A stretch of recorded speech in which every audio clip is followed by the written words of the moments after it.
আসসালামু আলাইকুম। নতুন উদ্যোক্তাদের জন্য আমার কিছু টিপস। যারা নতুন বিজনেস করতে যাচ্ছেন তারা সবসময় 3টা পি এর কথা আপনাদের খেয়াল রাখতে হবে। ব্যবসা করতে গেলে আপনার 3টা পি থাকা লাগবে।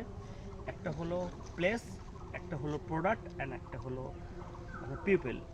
যাদের কাছে এই 3টা পি নাই তারা কিন্তু আমরা ব্যবসা করতে পারবো না। যেমন যদি আমার কাছে প্রোডাক্ট থাকে, আমার কাছে প্লেস থাকে, কিন্তু আমার কাছে কোনো পিপল নাই, আমার কিন্তু ব্যবসা হবে না।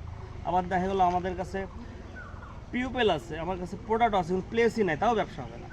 আবার দেখা গেলো আমার কাছে পিপল আছে, কিন্তু আমার কাছে দেখা গেলো প্লেসও আছে, কিন্তু প্রোডাক্ট নাই, তাও ব্যবসা হবে না। এই জন্য মোস্ট ইম্পর্ট্যান্ট আমাদেরকে এই 3P-র দিকে নজর রাখতে হবে।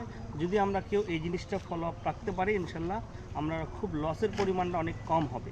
আমরা সবসময় খেয়াল রাখবো যেন আমরা এই 3P-টা মেনটেন করে চলতে পারি। ধন্যবাদ সবাইকে।